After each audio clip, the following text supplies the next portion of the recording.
I'm Jim Collison and live from the Gallup studios here in Omaha, Nebraska. By the way, nice to be back here at home. This is Gallup's Theme Thursday, Season 3, recorded on May 25th, 2017.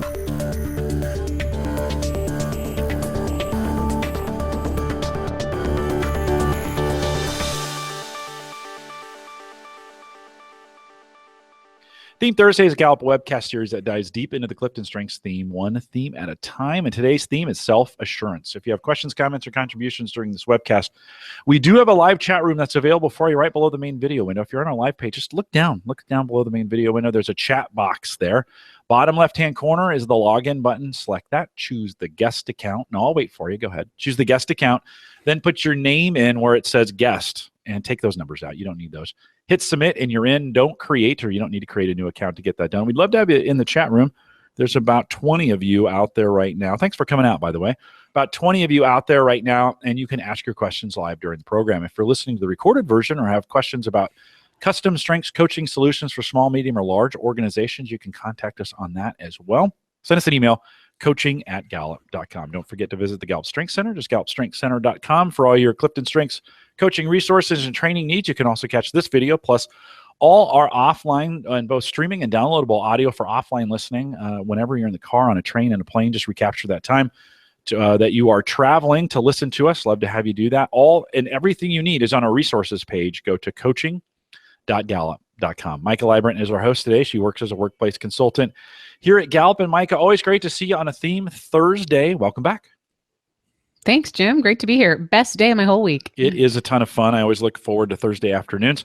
Today is self-assurance, and I think this is going to be a great one. We've done 2 of these in advance, and so if you haven't went back and listened to Season 1 or Season 2, we have those available for you both on YouTube and through the blog. We've got a great guest, and we'll introduce them here in a second. But Maika, as we dig into the companion guide on self-assurance, walk us through, what is this theme?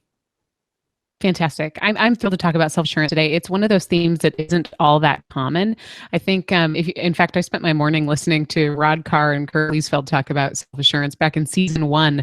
That podcast was recorded in April 2014.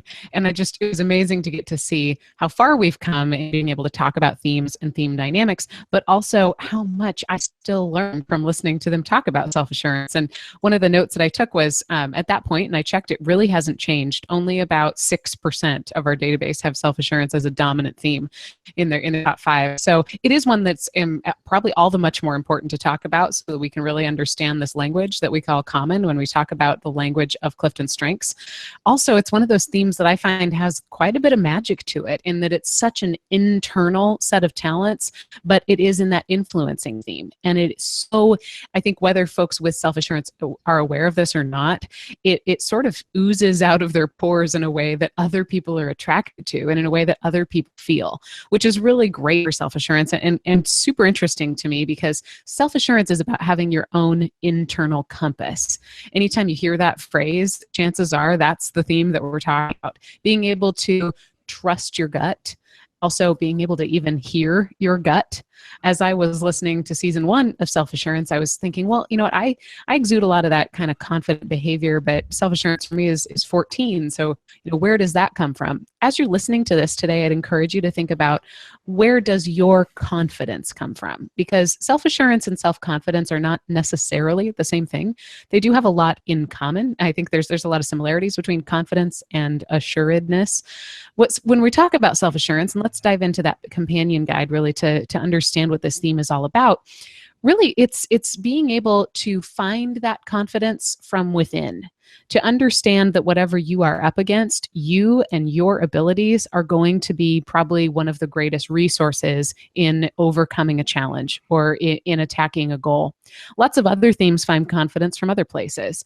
I have strategic, and I feel like my confidence comes from thinking things through. Others, you could find confidence from empathy, in being able to know explicitly that you're going to understand the feelings of other people and feel those feelings. With self-assurance, it comes from a trust in your own ability, a trust in your own understanding, and a trust in the work ethic that you know that you're going to bring to the table. If we read into that companion guide, we find things like, no one sees exactly what you see. and you know that no one can make your decisions for you. There's quite a bit of independence in self-assurance. It can be quiet or loud, depending on other themes that surrounds it, but it is solid. It is strong. And I love this sentence: like the keel of a ship, it withstands many different pressures and keeps you on your course. The other day I was coaching a coach, and she asked me a great question. She says, that sounds a lot like the theme of belief. Can you tell me how it's different? And we did. There are some similarities. Both belief and self-assurance have unwavering sort of stability to them. Belief, it tends to come from a set of values, which is a little more external, whereas self-assurance, it comes from within, from trusting your gut and your ability to course correct if needed. It falls in that influencing domain, which of course leaders who are dominant in our influencing themes know how to take charge, how to speak up, and how to make sure that their team is heard. So let's talk about what self-assurance looks like in a leader. So in an individual contributor, if self-assurance sounds like I can do this, then in a leader, it sounds like you can trust me. It might even sound like we can do this. That sort of extension beyond just how are you going through your daily personal to-do list or your personal tasks, or even directing your personal life, to how are you directing lives that affect others. That transference of being an individual contributor toward being a leader. I think it is also awareness of how previous lessons can enhance future ventures. So I was reading in our strengths-based leadership book, and it said something about, admit when you failed. Of all the people I've spoken to who have self-assurance, I don't think very, very few of them would actually say they had failed, because they see failure as part of the right decision to take, especially when they're trusting their gut. So maybe even beyond admitting failure, it's being able to translate how the lessons that you learned when something didn't go like you thought it would have led you to the right decision that you're making for the future. And think about ways that you can talk about that and you can communicate that to others, because people want to follow confidence. People want to follow self-assurance, but people want to follow it even when they're anxious. And sometimes when others are anxious, it takes an extra 5 to 10% of illustrating what you're doing and why they should follow you. So being able to replay a little bit of, hey, I'm not only trusting my gut is based on my experience, and here's how I know that we're on the right track. Also think about examining how you make decisions as a leader with self-assurance. It can be very easy for you to jump in and trust yourself as being the fix or yourself as being the tool. If you get real close to your thought-making process, I think you can catch opportunities to invest or lend that self-assurance to other people who can help you own pieces of it and really free you up to jump into the highest stakes places, the places that are going to take the most persistence or the most autonomy and independence. Find the best ways to share the certainty and the clarity that you feel. Think about phrases like, of course you can, of course we can, and think about what kind of inspiration and motivation and energy that gives to other people. And replay the successes of your team, of your client, of your industry in great detail. What I found to be true about with high self-assurance is brain power, and they save more files in their brain of success versus failure.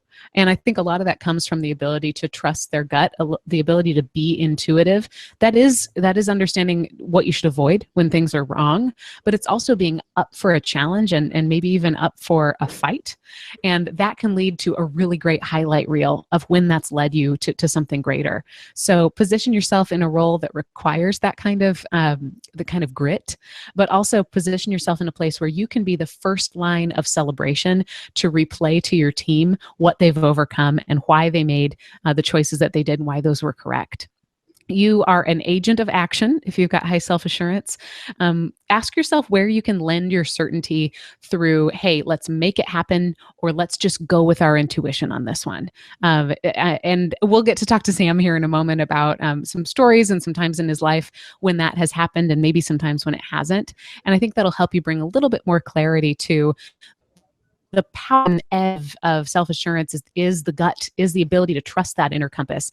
I almost think about, for people with high self-assurance, the volume is dialed up a little bit higher into your intuition than it is with some other themes. So lean into that and think about how you can use that to its very best. The last thing I want to talk about before we introduce our great guest today is the needs of followers. So how can a leader with self-assurance exude trust, build trust, show compassion, provide stability, and inspire hope? We'll start with trust. I think it's an important exercise for leaders with self-assurance to think about what scares them. You probably won't stop based on fear, but it might add to your trust-building repertoire if you can put your fear into words. I think it's amazing for people to see your relationship with being scared, your relationship with fear, in that it's not that you just bulletproof and you're not afraid of things, but the way that you attack things that you're afraid of is different and powerful and inspiring to others, and certainly can build some trust. Around compassion, I'd encourage leaders to ask yourself, who enhances your life? And how do you offer love to others? In many cases, self-assurance is very independent and is happy and successful alone. And that's not a horrible thing. I think it's a fantastic strength. It leads to a lot of resilience and persistence. But it's also important, I think, to think about how are you building those relationships with people who can make your life better. So pay attention to it. Around stability, for me, this one almost seems like perhaps the most obvious with self-assurance. But think about assembling a really solid team and tell them why you believe in them. Talk about the benefit of moving forward. My father, when I was growing up, when I was very young, was a fighter pilot, and today is still an airline pilot. And one of the things that he would always say is the only bad decision is not making a decision at all. And he was of this mindset of, you move forward, and if you've made the wrong choice, well, then make another one. And I hear he doesn't actually have self-assurance in his top 5, but I hear a lot of self-assurance in that quote. And so help people see the benefit in moving forward, the ability not to be paralyzed by hurdles, but to trust your gut and continue. And then around hope, what is your next ambitious goal and how can we aim higher? You probably, if you've got high self-assurance, you probably see how things can be pushed to even better levels than other people would. So with your own goals and your own organization's goals, think about making them big, and don't let yourself ever off too easily, because that will diminish a lot of the fire that you bring. And I also think about it as something you can provide to others who maybe you're mentoring or you're developing, is how can you help people really stretch their goals beyond what they think is possible or logical, and into that place where their gut tells them they can do it. I think that there's a different space that you hit there with self-assurance. It's a really beautiful one. So there's my spiel on how we can all understand and hopefully start to love the theme of self-assurance. If you don't love it yet, I promise you will love it very soon when we introduce Sam Meek. Sam, thanks for joining us on the program. Welcome. Hey, thank you for having me. It's a pleasure to be here today with you. Sam, can you tell us just a little bit about yourself and what you do? Sure, absolutely. So I guess most importantly about myself in the context of this conversation, I have self-assurance in my top 5. But a little bit more about myself. I grew up in Sun Valley, Idaho, and come from just a very loving family. I was lucky enough to spend 5 years in the Marine Corps right out of college. I joined the Marine Corps when the towers fell, and decided to get out and see if the grass was greener on the other side. Still debating that. Was lucky enough to kind of fall, I like to say, bass backwards onto Wall Street, and really started to understand the flavor of business and how people work together to get things done in the context of business and whatnot. So that was just an amazing leadership and learning experience for me.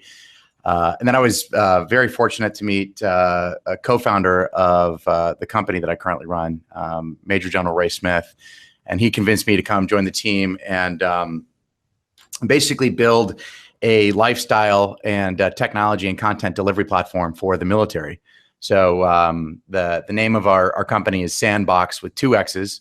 If you Google, or if you're a Bing kind of guy or gal, you can Bing it as well. But Sandbox with 2 X's. And our whole purpose in life is to build technology and content that simplifies the military and veteran journey. And we do that by uniquely understanding where our members are along their journey, and then supplementing that with either content or technology that solves a very specific friction point that might be just ahead of them. And so that's a little bit about my business. And Other than that, I loved a lot of the things that you just spoke about. I was just taking some notes here and thinking about our conversation. And you mentioned leaning on a team. I've been incredibly fortunate to discover how important it is to lean on a team. I think I've always in some ways been a little bit of a solo artist. And so learning to flex the muscle of leaning on the team, especially as we build out a company and, growing from, last year, 5 employees to the end of this year, we'll have 50. That's incredibly important, and having the right people in the right seat, in the right bus type thing. So, Ian and Sandbox. That's fantastic. Well, thanks for doing the work that you do, and thanks for joining us today.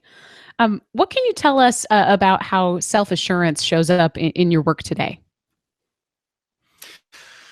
So I think it shows up in a way where I've been able to kind of marry my understanding of the military journey with my ability to kind of understand how technology works. And maybe that's not even a great way of saying it, but I guess I slightly feel like an engineer sometimes, although I can't actually code anything. I'm good at understanding how things work.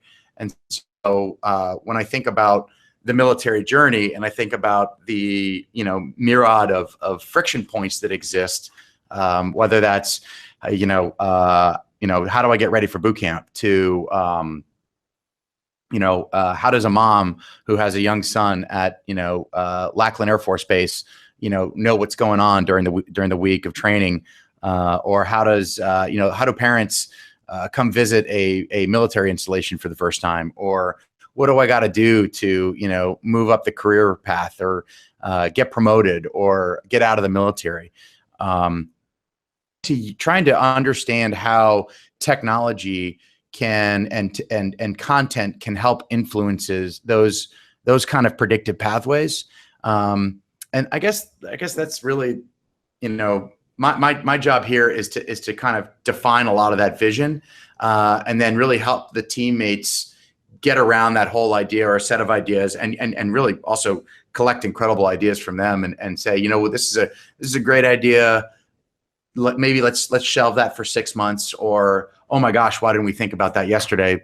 Let's, make this more of a priority, and, get the engineering team on this ASAP type thing. I think that a lot of what I try and do is a mix of, really keeping everybody super stoked about what we're doing, and coming up with crazy ideas.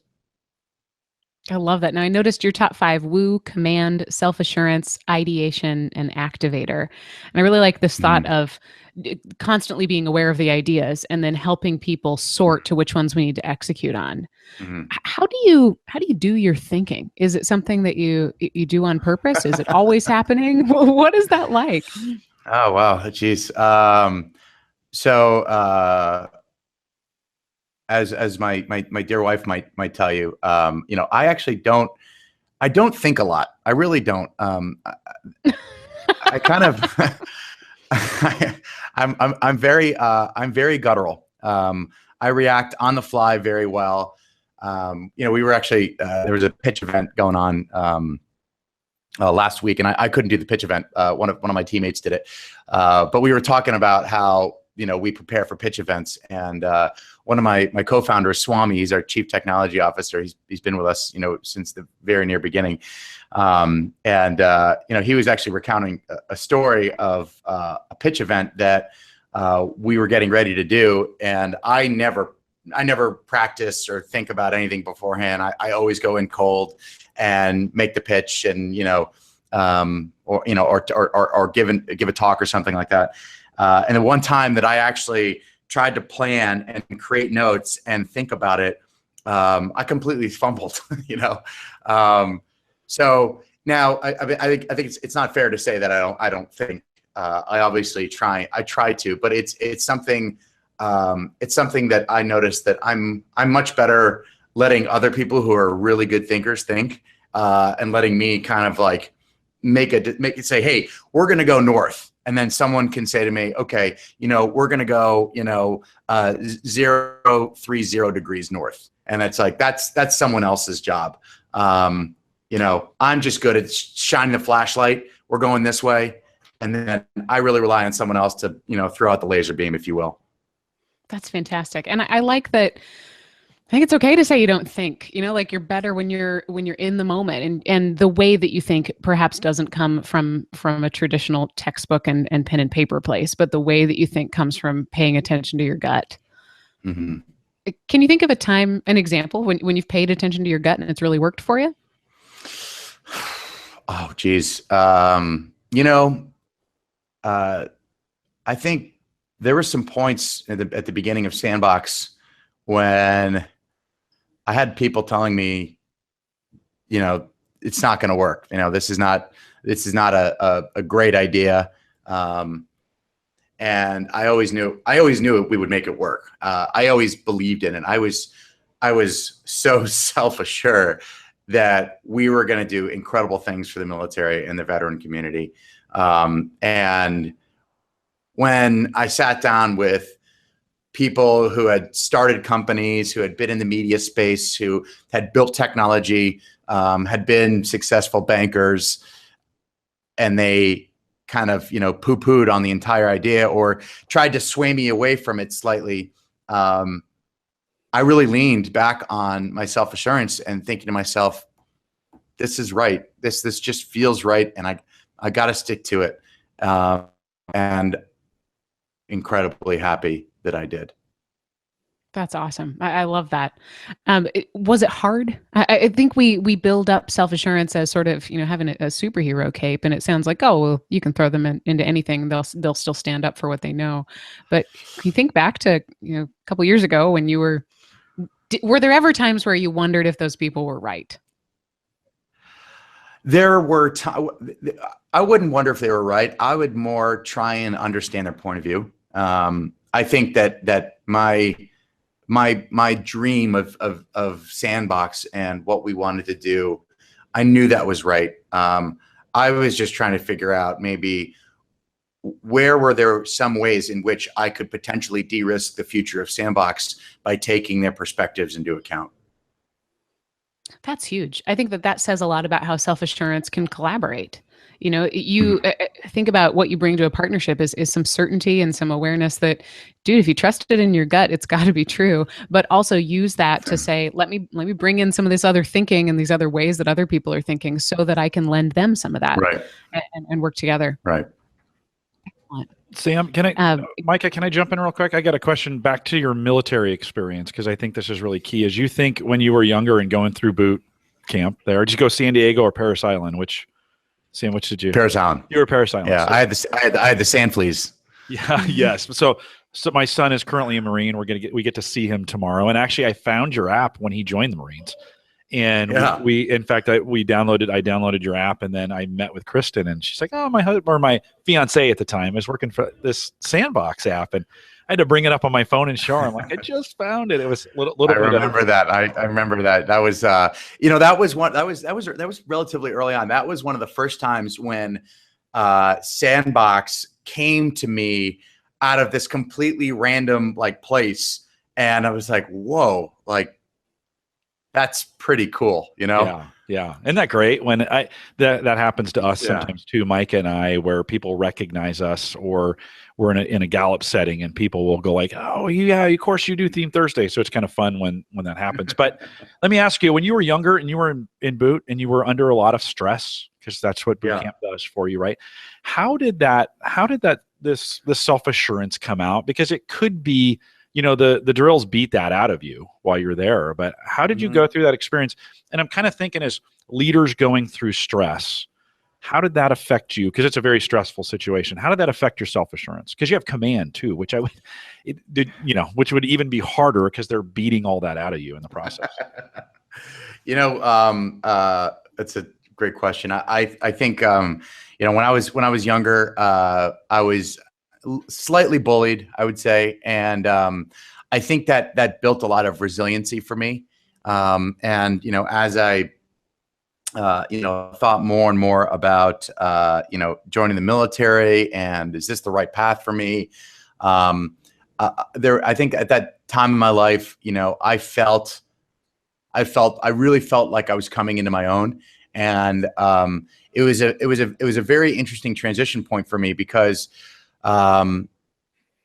with some of those tough personal experiences early on, and then joining the military, I was able to, have this very open kind of framework at the time because I was in a place of transition already, when I think a lot of the folks that join the military aren't in as much of a place of, personal transition and growth.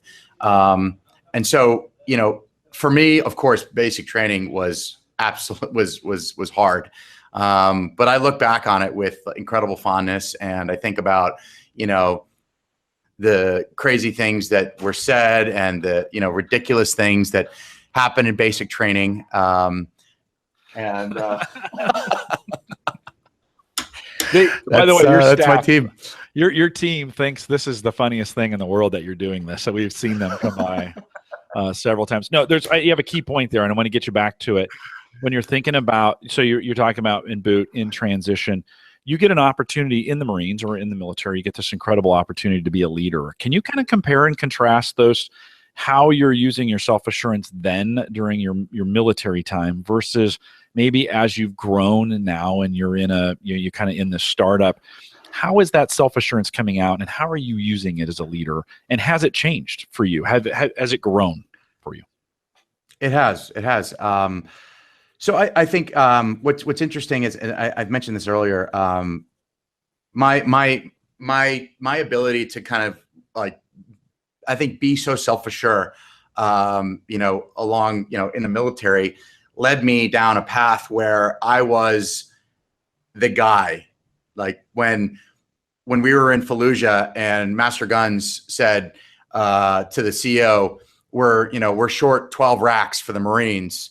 Master Guns looked at me and I said, I got it. And then, later that evening, a 7-ton rolls up with racks in it, and he goes, how did you get this done? I said, Master Guns, don't ask questions like that. You don't want to know. And so it was interesting because, and I fell into this role where I was always this lone operative working for one of the senior enlisted or senior officers. It allowed me to really kind of flex that muscle of, to think creatively about problem solving and getting things done.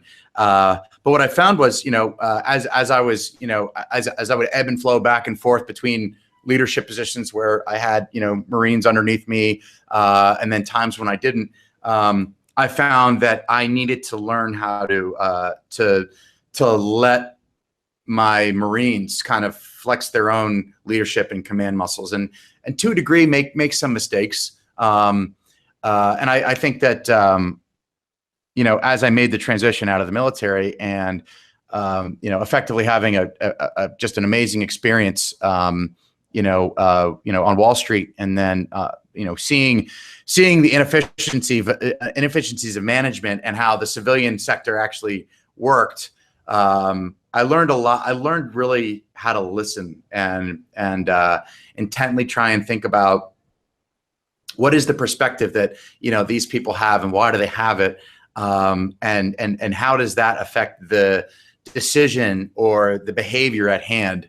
And so making that transition out, to do was lean more on my self-assurance, but listen more to the people around me. And that's, I'm still learning I think I'll learn how to do that forever. But still to this day, like that, I find, that there are times when, people come to me for things that, they're concerned about, or that they believe need to happen or shouldn't be happening. And, I sometimes, and I can, there's been plenty of times in the history of Sandbox where I haven't trusted my self-assurance, and I wasn't sure if I was the one that was drinking the Kool-Aid or it was them. And that's been really hard, because, from the military, you go from a place of, it's your job to be self-assured. It's someone's life on the line. If you're not sure about, is the enemy over there? Do we have enough chow? Does every single one of your Marines have the right plate and the right flak jacket? Have they gotten their paperwork done so they can get promoted? You know, you've got to be so sure of that stuff. And then you make the transition out and, you know, of course it's not life or death scenarios, but making the parallels to those and then trying not to be too kind of militaristic about decision-making and how things actually happen, I think allows for a lot better personal growth. Leaning back on that, you know, the theme of you know, when was my self-assurance the right place, the right strength for me to lean on, and when was it the wrong? I can honestly say, leaning on my self-assurance and has been an incredible driver for me. And the times that I haven't, you know, I think I've stumbled a little bit. You said so many great things there, Sam. First out of this piece around times when you haven't trusted yourself. Did it feel different than times when you were trusting? I hear that question of, gosh, I don't know if I'm off or if they're off, but did you know that you weren't trusting that self-assurance, or is that more of a reflection now you realize that was what happened? You know, I think it was, I do believe that I wasn't trusting my self-assurance to a degree. And it caused me to think about, you know, other things that maybe would cloud the way my self-assurance kind of operates in its gears inside my mind and heart. So yeah, I think it came down to, you know, the variables around that create my self-assurance, you know, we're not providing me with the ability to kind of lean into it. Knowing that, what's the right environment for self-assurance for you? What needs to be in place that makes it, you know, healthy? What helps your self-assurance thrive? I love chaos. Yeah. Yeah. I think that's when things are, you know, chaotic. I mean, like, just how about, you know, just getting ready for the podcast here, you know, it's like, oh, we got to get this, you know, do this, that, and the other. I mean, I love that stuff. You know, I think there's times when you know, things don't go according to plan in Sandbox, and, you know, there's mistakes that happen that are either our fault or someone else's fault or one of our partners, you know, and I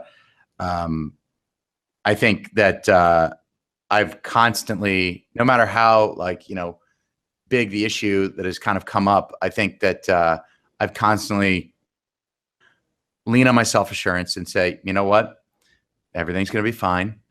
No one's going to die. Everyone's going to be happy at the end of the day. We're going to get through this together. And no matter how big or small those issues are, I think that's one thing that my team enjoys about me. My ability, my self-assurance radiates to a degree that it helps my team know that, hey, we got this. We're going to get through this. Or, you know, with my friends and stuff and my family, like, we got this. We're going to get through this, you know. What happens when things are too calm?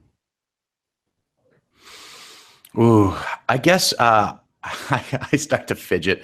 I start to break things.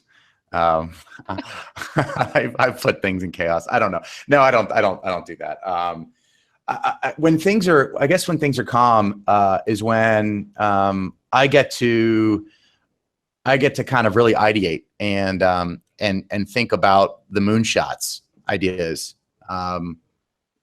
Hey, what if we could, you know, get every single, you know, brand new Marine and soldier and airman graduating basic training a Subway sandwich? Like, you know, what if we could do that? You know, like, I just coming up with really fun, wacky ideas, and out of 100, you know, maybe, you know, half of one is a decent idea. But I think that's generally the place that I go is I thrive to have, you know, constant movement in my life. I've found though that, like, slowing down and pausing and taking some time is very, very healthy.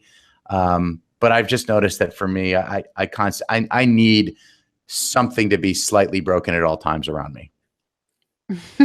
That's reassuring. Well, but it feeds you, right? I mean, that is a feeding effect to the self-assurance kinds of needs that, and you know, this, I can get through this. And in leadership, right, when we talk about that element of stability, it's providing that stability to people who are in that. So when you have a group of people and they're going through chaos, not necessarily everyone is comfortable with that chaos. Sam, do you think, there's a question in the chat room that kind of alludes to this, when you're leading people through chaos and you're sure you feel in your bones, you know how to get to the other side. Like, we're going to cross this river, we're going to get to the other side, and everybody's going to be fine, right? In my military days, we had to swim across the Chagres in Panama. We had to drag the whole platoon across it. And we knew we'd get to the other side, right? Kind of deal. But do you instinct, do you just know you're going to get there? And as you're bringing people with you, do you do anything different to bring them with you? Or is that just kind of part of your being, like, people, we're going to get there? What's your thought process as a leader during those times of chaos? Intentionality, or is it just part of your DNA and they follow you? I can honestly say I don't know the answer to the question. I can tell. I will tell you. I think I have a feeling that I think people will generally follow me. I'd like to think that. I will tell you. I definitely stop and listen to the people around me a lot more than I used to try and understand, their feedback and their point of view. And maybe hold on, let me rephrase that. I don't stop. I maybe go from a run to a brisk walk, and they keep up with me, and we chat, and we make, maybe if we may have to make a course correction, we make it. More and more on, the really smart people around me, saying, you know what, hey, we got to cross this river, and I'm diving into the river, and Shane, who's our chief marketing officer, might be, Sam, there's an alligator right there, and then I keep swimming. I'm like, hey, Swami, shoot the alligator. Right. But then sometimes there's like 5 or 6 alligators, and then Shane has to throw the lasso into the river and pull me out. So, and then we got to, cross at a safer point. One of the interesting things I hear you saying in all this, right, is your self-assurance and your command are so intertwined in a lot of the things you do, especially when we think about leadership. Sometimes I think it's hard to separate those two out. You're so willing to lead from the front and to pull people along with you. You have that woo influencing theme that wants to take these people to great things. Those so intertwine, and yet that self-assurance brings such a great amount of confidence to it. But I love the fact, as you said through this interview, you have grown by listening. And I just, man, that is, from a leadership perspective, that is amazing growth to me, Maika. I think it's so hard sometimes to get people to just stop and listen. And I think we as leaders, we can do so much more. And man, I am guilty of this as well. I like to hear myself talk just as much as humanly possible. And yet we need to give people the other, we need to give them a chance to speak out. Maika, in your coaching, as you're working through with people, do you see that theme as well kind of pop out? I just thought that was such a cool distinction, Sam, between command and self-assurance, which I even have a hard time describing to people what the difference is. I think command, in the absence of leadership, will take over. Command doesn't always have to be in charge, but if somebody with command senses that there's not somebody diving into the river, you're the first one going. But self-assurance doesn't have to do that. It's knowing, should I follow this person into the river or not, and not being wavered based on, the leader's enthusiasm. But what a beautiful, I think, mature version of both of those themes, of your ability to say, let me see who it is that I'm following. Let me listen. And again, back to that idea you shared previously of, self-assurance can listen and collaborate without changing your opinion. You can partner with somebody without agreeing or disagreeing, and it can be better on the other end for everybody. Right. Exactly. Jim, I don't remember what your question was for me, but I just still sort of in awe of this command self-assurance blend here. It's pretty cool. Yeah, no, Maika, we're just kind of in leadership, this growth oftentimes in leadership is the ability to listen. And we just don't, in Sam's case, that the self-assurance, I know it is right. I know the direction we're going. I know what we're doing. I know how to get this done type deal. And Sam, I hear you saying more from your military days to what you're doing now, that you're learning to listen more. And I think as we think about those needs of a follower that are there, that listening provides an enormous amount of stability, right? When you are listening to people who who need your help getting there. I often think that active listening provides this, well, and it really plays to most of them in there. I trust and stability and compassion and hope. But man, I know when I get a chance to talk to a leader and I am convinced they know where to go, it just adds a whole bunch of stability to my life. So I'm assuming with Sandbox, right? There are those times when it's like, oh my God, what are we going to do? You're providing that stability because, like, guys, I know how to get us there. Is that, would you characterize it that way? Yeah, I think so. You know, it's a very much, I know how to get us there, but I need a lot of your help kind of thing. I can, I've figured out, as we've scaled this organization from just a small team to, a mid-sized team at this point. I can't do everything. And it's hard because many times, as things need to get done, I want to dig in and just say, you know what, I can get this done in 5 minutes versus it might take someone 10 or 20 minutes to get done and it needs to get out now. But what is the opportune cost for me to be doing some of that work when I need to be doing more work that's kind of more strategic and kind of up here? It's very hard for me to act. Well, it's early on, it was hard for me to think like a CEO because I was doing a lot of the grunt work. And in this transition where I'm doing less and less of the grunt work, which I love to do, and start, one of my colleagues, I think has some great feedback for me. He said, Sam, he's like, there's a difference between working in your company and working on your company. And that's something that I think about a lot now. Is this, am I in my company right now, or am I on my company? And as I step back and I'm like doing, setting up 401k plans and, thinking about like the big strategic initiatives and the relationships and less, actually, running Facebook campaigns and, printing our letters and getting them out the door type stuff. It's been intensely rewarding to almost in a way kind of like let go and be so self-assured that I have hired the right people to get the job done. I think that's probably a huge piece that for leaders with self-assurance is you need to lean into, you can't just tell them to delegate, you got to lean into why do you trust these people and who do you trust? That's right. So knowing that, are there certain jobs or certain ways of being and thinking and working that you just know are not for you? Oh yeah, absolutely. I'm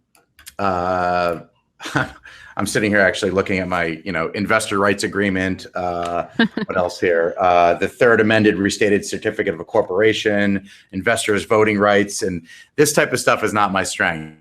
And this is an example of where, this is the stuff that I am responsible to get done.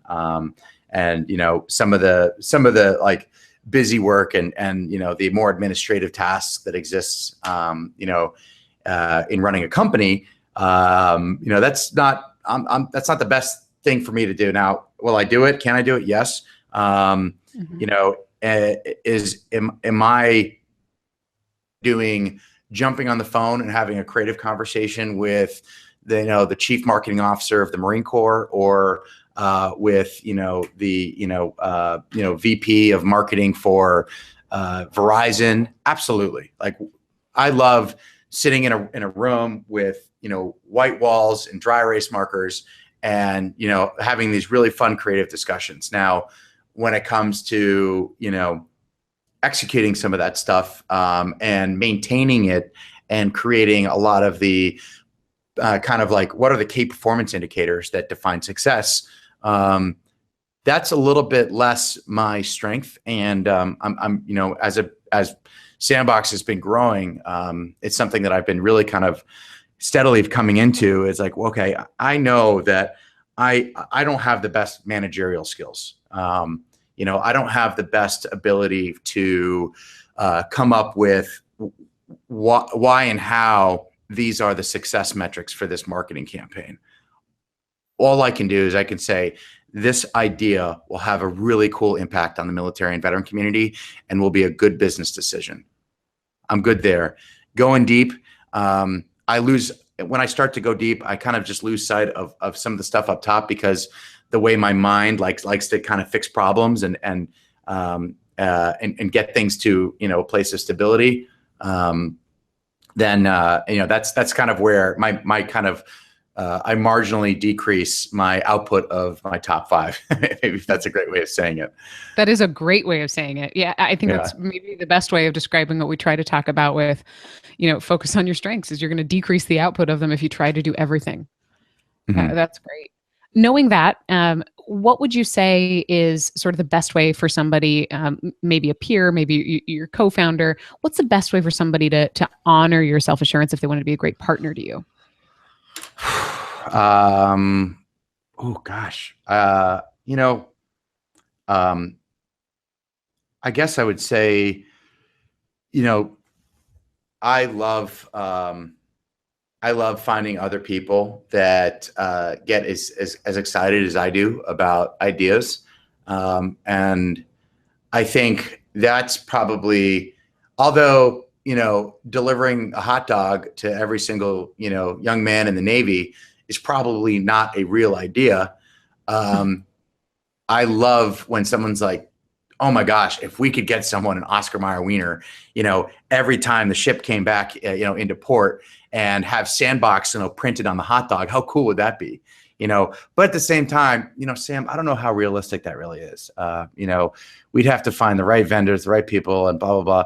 And so when people, I think, are couple the excitement with, a little bit of the reality check, I think that's very honoring to me. And I don't know if that's so much tied to the self-assurance piece, but, I think because my self-assurance, I think shows up, I guess mainly in 2 ways, in ideation, and in chaos. Mm-hmm. And so that might be, I think it's a real, I don't know if that actually that's answers a real the fair question. statement. And just to maybe contrast that a little bit, I have ideation like 1 through 7. It's all ideation.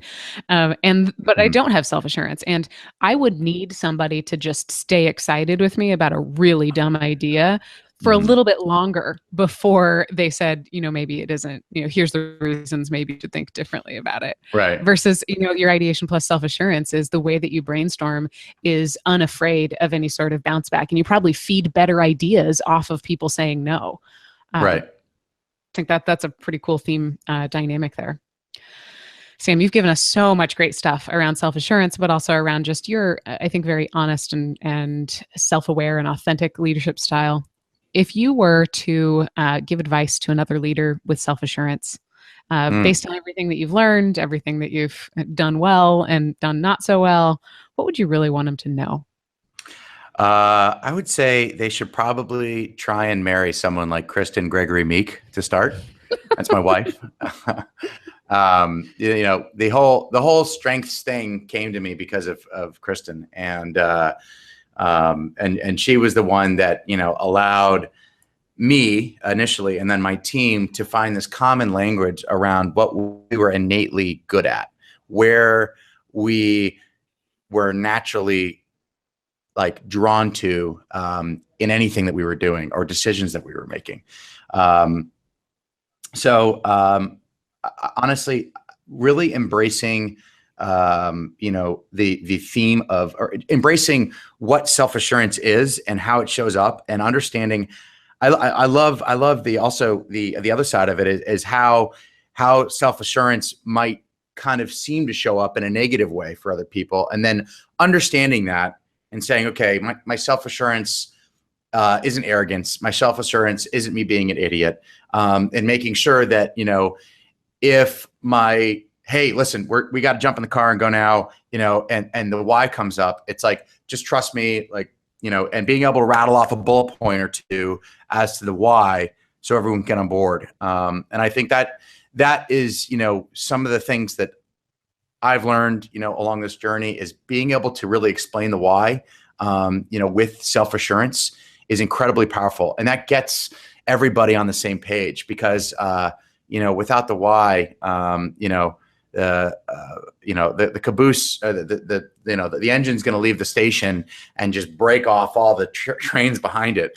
And you've got to be able to leave the station in a way that, yes, you got to get out of the station, but you need to know that every single car behind you is going to have this coupling effect, and the why needs to be there so that it's smooth. That's fantastic. Talk about the why, and Mary Kristen. There was a question in chat, Sam, about how you guys at Sandbox are using. We know your top 5. Do others? Are you using it company wide? That kind of stuff. Absolutely. Yeah, absolutely. So in the next couple of weeks, I'm actually putting up, we're creating a wall with everybody's photos, their roles in the company, kind of like their key objectives for, the year type thing, and their strengths. And it's something that is really cool because it allows us, to think about what are the themes that, each department, whether it's engineering or marketing or operations or our enterprise travel business for the military, where can we find certain types of themes that we think that would be helpful in getting a job done. And so, right now we're in the process of hiring 30 people this year, from engineering to marketing to ops to customer service. And one of the first things that we do after the initial interview is have someone, take strengths and really trying to figure out, how does their natural tendencies, show up in the environment that we've built already, and then think about, the personality on top of that. Think about, and then the skills that they, innately bring to the table. But it's a very, very powerful language to think about how you explain something to someone or how you collaborate, and how, people, bring things to you or how you share things with other people. And I think for self-assurance and for me, it's really magnifying my self-assurance by listening. That's going to be the theme I think I'll take away is you can magnify self-assurance by listening. The other piece I want to add to what Sam just shared about the way that they're incorporating CliftonStrengths into their organization is it's not just for the sake of strengths. You're doing a great job of starting from ground zero on clarity of expectations and of clarity of the expectation that we will collaborate together. Right. Half of our database can't strongly agree to the statement, I know what's expected of me at work. And that sort of, hey, let's talk about where we come from, who we are, but also what are the priorities that excite us most. I think you get a lot more out of people, and you can get a lot more sort of cross-contamination of that talent across the different goals that you've got within your departments. I like that word that you use with themes, really just to say, let's know what's going on. Let's recognize the talent we've got here, which is a great example of self-assurance listening and celebrating, right? So you're also celebrating the fact that, yeah, you hired some really great people. And I'll tell you, we're implementing a plan whereby, every month or two, we have, a mini offsite, if you will. And, we include strengths as part of that process. We either talk about them or we create a game around it, but something that allows, everyone to continue to see everyone's strengths outside of the workplace environment. And I think that's something that's really cool. And I look forward to having some real kind of anecdotal evidence about the positive effects of that in the future. Maika, as we look in the background there at Sandbox, we have a brand new third floor that you haven't seen yet here at Gallup that looks just like that. We put a style in, very open. I love your seats over across your right shoulder over there. This place is so cool. It's a incubator called 1776. I think the website's 1776.vc, and they've married the best of venture capital, incredible startup resources, and an amazing environment in a place where people can just absolutely thrive. Yeah, no, it looks very similar to what we just put in. It's kind of a lot of fun. We have almost a second atrium now at Gallup for those coming out who have seen our property before. So very, very cool. Maika, we're out of time. Any final thoughts as we wrap this up? I just, Sam, I think you brought a lot of compassion and a lot of beauty to self-assurance. I think you brought a lot of curiosity and sort of thoughtfulness for a guy who says he doesn't think very much. What I'm really going to take away about self-assurance is, yeah, it's not sitting down in a library and prepping. It's absolutely not. And it's influencing and it's being there on the ground, not to throw a military pun your way, but it is boots on the ground thinking. And I think that's great. Throw yourself into those situations and trust yourself in them. So thank you so much thanks for the work that you do. And thank you for joining us and helping us give a great picture to this super powerful theme. It was wonderful to be here today. Thank you guys so much. Sam, I'll say thanks as well. Thanks for your service. Of course, important to me. I have a Marine who has boots on the ground right now. And, yeah, he'll be home this time tomorrow. So we're super excited to have him home. There's nothing like when they come home, right? Whether it's college or military or whatever. He's coming home on your birthday, Jim? On my birthday. Oh, boy. Out there. Happy birthday. Pretty awesome.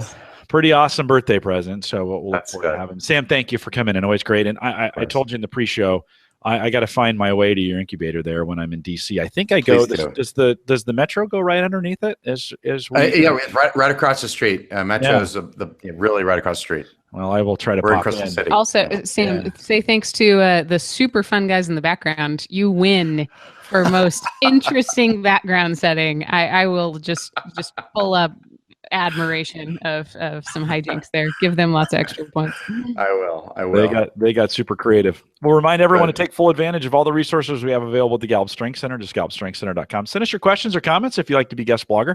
Maybe you got 400 to 600 words about a theme or something along the lines of coaching that you want to put on paper or in your computer and send it to us. Send us an email, coaching@gallup.com. That'll come to Maika, and we can consider it for the coaches blog. You can also catch the recorded audio and video of this program, as well as all the past ones are available for you on our coaches blog, and specifically in the resources tab. So if you haven't checked that out from your mobile device yet, just go to coaching.gallup.com, click on the resources tab, and then there's some buttons there on how to subscribe to Call to Coach and Theme Thursday. You can do one button, subscribe, and get those on your phone. Listen to them as you're traveling or what have you in your car. It's a great way to recapture that time, get some professional development.